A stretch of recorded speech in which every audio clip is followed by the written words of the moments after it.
思い続け心に描いて叶えたい100のページ諦めた数と破れた数は So with the arrival of Deadpool 2 coming around the corner, I figured why not do a little more research on the characters that's in the Deadpool world.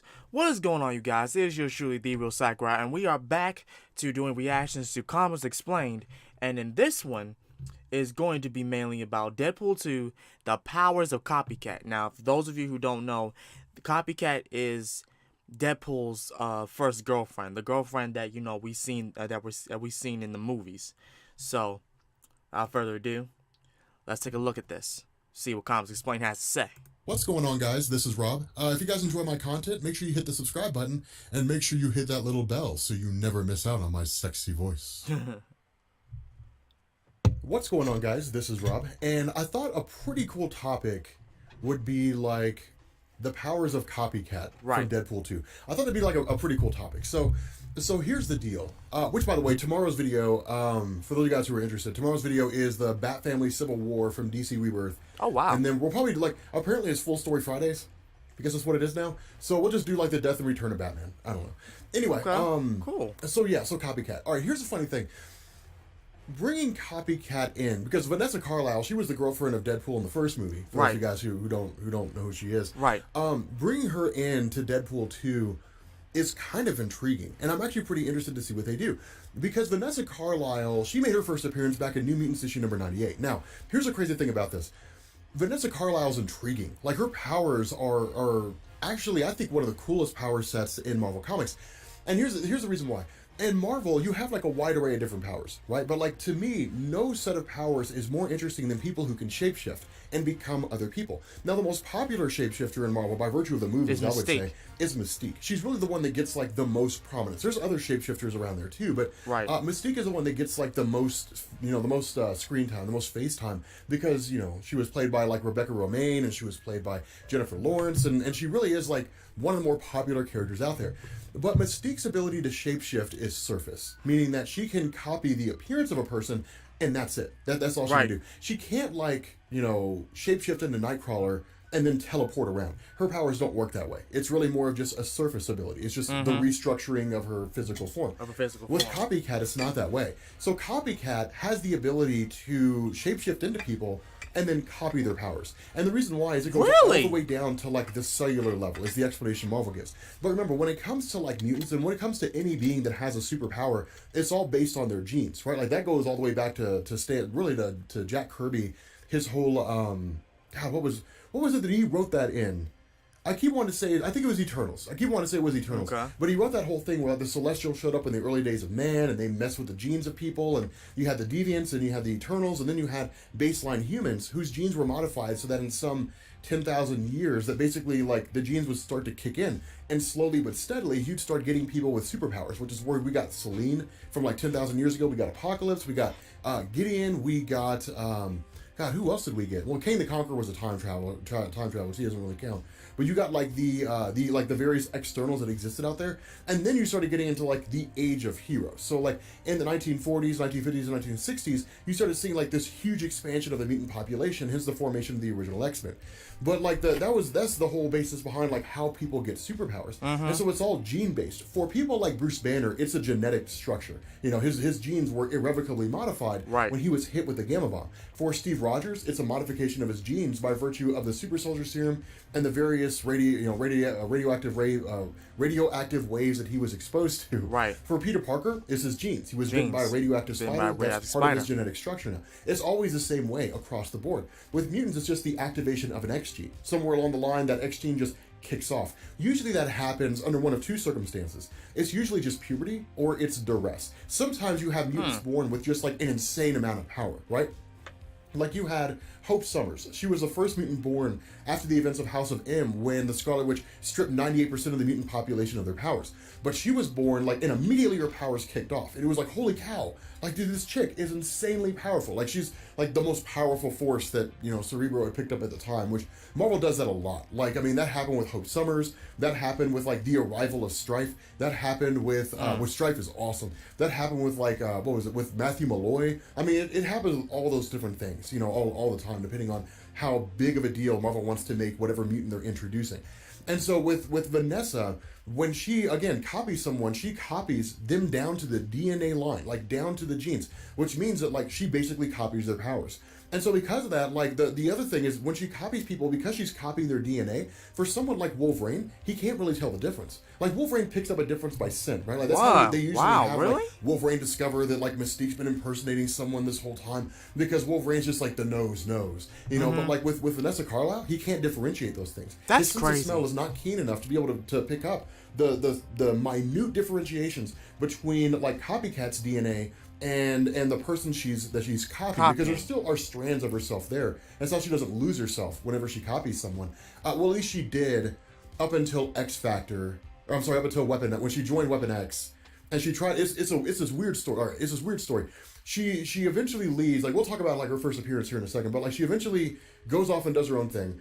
And then she ends up in in Weapon X, and then she tries to bring Deadpool in, and Deadpool won't join. There's another guy at the same time as part of Weapon X named Kane, which if you don't know who he is, it doesn't matter. But like you have Kane and you have Vanessa Carlisle.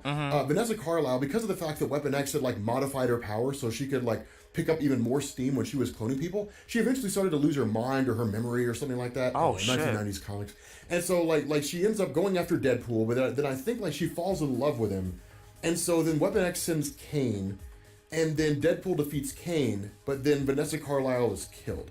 And that's like, I want to say it's like X Factor 58 or 59 or something like that. I can't remember off the top of my head. It's been forever since I read the old Rob Liefeld X Factor comics. Just keep in mind, guys, I don't know everything about everything. So it is kind of cool. Now, here's the deal. So when Vanessa Carlisle first showed up, you initially didn't really know what she was about, right? Like, one thing to bear in mind, I want to do a little bit of an explanation here for those of you guys who were new. In Marvel Comics, you have like a wide array of different X-Universe teams. When I say X-Universe, I mean things that revolve in some form or fashion around the X-Men. So you've had a whole bunch of different teams. You had like the original X-Men by Stan Lee and Jack Kirby. You had Uncanny X-Men, which is like Wolverine and Storm and Colossus and all those guys. Right. You had X-Factor, which was the original Stan Lee, Jack Kirby X-Men forming their own team. You have X-Force. You have a lot of different X-Men teams that are there. Back with the Uncanny X-Men era, when Chris Claremont was writing it, you had an editor-in-chief at the time named Jim Shooter. And Jim Shooter said, I want a new X-Men team. If you guys don't do this, then I will find someone else who will. And because they were the two like top X-Men, X-Universe writers at the time, they basically banded together and they formed New Mutants, I'm pretty sure it was. And New Mutants was launched by Chris Claremont, picked up by Louise Simonson, and she wrote it for like the first 85 issues or something like that. Eventually, with issue number 86, she left. I think like Bob Harris, the editor-in-chief at the time, kind of like forced her out more or less. And then Rob Liefeld, the creator of Deadpool, came on board. So Rob Liefeld writes from issues 86 up to issue number 100. And when Rob Liefeld took over, instead of having the New Mutants as just kind of like a team that was free-floating, because they basically were. I mean, the New Mutants had some cool stories, like with Danny Moonstar and all those characters. Eventually, Xavier left Earth to go hang out with the Shi'ar Empire to be cured of some illness he had. Magneto took over as leader of the team. And then Xavier came back. Magneto went back to being a villain, and the New Mutants were just free floating for a couple of years. And so Rob Liefeld took it over and brought in Cable with like issue number 87, and said Cable's going to be the guy who like leads the X-Force or leads the New Mutants team. But the cool thing was that at the time, because of stories like The Dark Knight Returns from DC, comics were moving towards a direction of being like more hardcore and like super high action and all kinds of stuff, and like darker, grittier, edgy stories. And so Rob Liefeld started moving the New Mutants in a direction to where they became more militaristic. And I want to say like their first real evil team they faced off against was the Mutant Liberation Front. There's so many different mutant teams. MLS. Jesus. And I want to say it was led by Strife. Now, if you guys don't know who Strife is a demon. This guy's an absolute monster. So Strife is basically what Cable would be if he wasn't held back, right? Like, if you guys have seen the Deadpool trailer, you guys know that Cable has like a robotic arm, and like he has an eye that glows. That's the techno-organic virus. It's a virus he was infected with as a baby by the villain Apocalypse. Are to you test and see serious? whether or not Cable could be like a host for Apocalypse, like a new host body. And So because he of that, didn't lose Cable his arm, basically he has was to just use his born with telepathy that and shit. telekinesis That's crazy. to keep that Not virus born from with it, but literally that's eating him crazy. alive and then turning him into a machine and then eventually killing him. Wow. Strife doesn't have that problem. Strife is a cloned version of Cable from the future. And so Strife can just use his telepathy and telekinesis for whatever he wants to, and he is stupidly powerful. He shut off the powers of Jean Grey. I don't think she had the Phoenix Force at the time, but he shut off the powers of Jean Grey, which is no easy feat. That's like shutting off the mental abilities of Professor X. I want to say in Executioner Song, which is an amazing story, in Executioner Song, he went against a full contingent of the X-Men, X-Force, and X-Factor all at the same time and won. I'm pretty sure that's the case. I'm not going to swear to it. I might be kind of, over That's glorifying wild. it because I haven't read the story in years. But like it was a really cool set of events. He's uber powerful. But anyway, so like that was their first real big thing, and that was like Rob Liefeld basically saying, we're going to turn these guys into like a pretty hardcore team. Like we're going to turn them into like a pretty militaristic team, and it was huge. Oh, dude, it was huge. Like it was crazy because of the way that Rob Liefeld was writing New Mutants. By the time issue number 100 hit, which ended the New Mutants series, and then X-Force number 1 picked up the next month, it was a seamless transition. I mean, just because of the way he was writing it. The only thing that changed was the name. And so because of that, like X-Force number 1 is like the second highest selling comic of all time. Oh, it was a huge deal. Oh, it was a huge deal when it first came out. That story was massive. Eventually, it dropped off, I'm pretty sure, when Rob Liefeld left. But still, like, it was an amazing story. Like, back when it came out, like, it was a story. Like, back when it came out, like, it was an amazing line of comics. So yeah, like Vanessa Carlyle, getting back on topic, I have this really terrible habit of like diverting off topic. Hopefully I did it in a way where I give you guys a whole bunch of cool information. You honestly did, because I didn't know nothing so about New that Mutants shit. number 98 hits, 2 issues before New Mutants ends, and X-Factor That's why I like his number 1 picks content. up. And Vanessa Carlyle shows up. All right, now the whole idea here was that Vanessa Carlyle, like, we didn't really know what the deal was. All we knew was that with Cable being so mysterious at the time, because you didn't really know anything about him when he first showed up, with Cable being so mysterious at the time, the idea was somewhere along the line he fell in love with a girl named Domino, and she was like one that kind of helped him to do this, this whole superhero thing. And so because of that, Domino seemed to have gone missing, but then, like, you suddenly had Domino who was there. And so Cable was like, oh, okay, cool, I guess everything's fine. And so you end up finding out later on that's Copycat. And Copycat is looking for a villain named Mr. Tolliver, who later on you figure out is actually the son of Cable from the future who went back in time to kill his dad. But, like, she's working for Mr. Tolliver.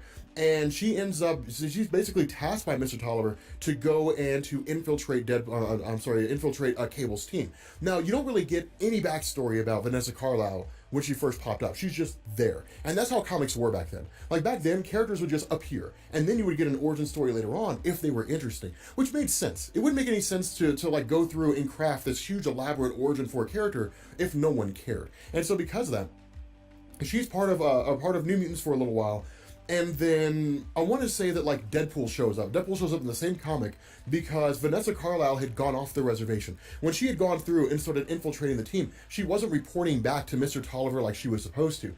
And so the result is that Deadpool figures out, like Deadpool's assigned by Mr. Tolliver to track down Vanessa Kyle and to remind her of her mission.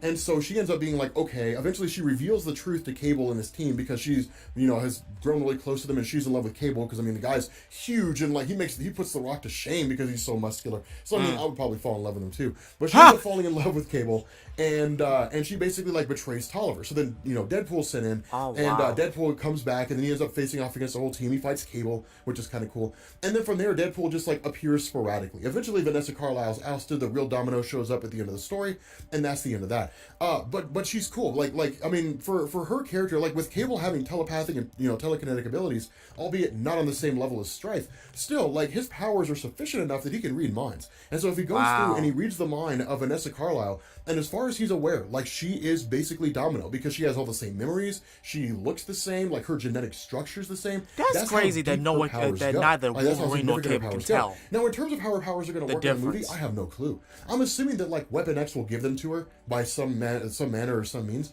because I feel like it'd be kind of weird to have her listed as Copycat in Deadpool 2 instead of just Vanessa Carlyle in Deadpool 1. And so if they actually assign the codename Copycat, then in some form or fashion she's gonna be Copycat. Now they could take like a simpler approach and they could just say, well, she's just a really good master of disguise. You know, maybe they do that. I kind of hope they don't. Like, I kind of hope she actually has a shape-shifting ability. But again, like, it's cool. Like, when it comes to characters like that, like, they're not very well known. They're pretty small time. Like, Vanessa Carlyle, she didn't appear in that many comics. I would say probably less than 200. And when you compare it to someone like Wolverine, who appeared in 12,000, it's night and day. And so, like when you take someone like her, she's pretty unknown. No one really knows anything about her. She's pretty obscure, except for outside of certain circles, namely like hardcore comic book readers. But her powers are so unique and so powerful. Now, I don't think they've ever really tested like the upper limits, right? Like, I don't think she's like Protege. You know, Protege was basically a character from an alternate universe who could copy the powers of anyone he saw, up to and including like the Living Tribunal. So he basically became like a multiversal threat overnight. Like, it was crazy how powerful he was. Crazy. She's not on that level, but like they've never had her face off against like Gladiator of the Shi'ar, one of many of Marvel's versions of Superman, and then like try to copy his powers. Like, they've never really done that. Or like copy the powers of Franklin Richards, or like, you know, Mad Jim Jaspers, or someone like you know, Michael Korvac, whatever. Like she's never copied the powers of like an extreme reality warper, as far as I'm aware. But there's no reason to say she couldn't. If she copies their genes, there's no reason to say that she wouldn't be able to pull it off. So I think she's like one of those kind of sleeper characters. I'm curious to see what they do in comics after the movie comes out, depending on what happens in the movie. Because Marvel Comics has a really big history of like just kind of capitalizing on like a movie, not really giving a whole lot of thought to the comic, just saying, here, write a comic about it, and then they you know, they crank it out, and usually it's not very good. But still, like, I mean, they'll probably end up, you know, bolstering it up. I have no clue. But with that being said, guys, we're gonna go ahead and bring this video to an end. If you are new here to Comics Explained, make sure you guys hit the sub button to become part of the Rob Corps. If you guys enjoyed this video, make sure you drop a like. And by the way, the camera that I'm using here is a Canon 1DX Mark II. A lot of you guys have asked that question. So anyway, we're gonna bring this video to an end, and I will catch you all later. Peace. Peace. Well, thank you for that, Comics Explained. As always, you give us the best type of information. As always, because I didn't know nothing about that shit. I didn't know nothing about, you know, having those, all those doggone teams. I know nothing about that. And now I do. So thank you, Comics Explained. And for those of you who, have yet to go to his channel and watch his content, go watch his content right now. He makes some great points about a lot of Marvel heroes that we don't even know about, like a lot more detail into a lot of the stories that the Marvel movie universe is giving us in theaters. So yeah, go check that out and be more enlightened. As such, this has been The Real Sakurai, and I cannot wait for Deadpool 2. Peace.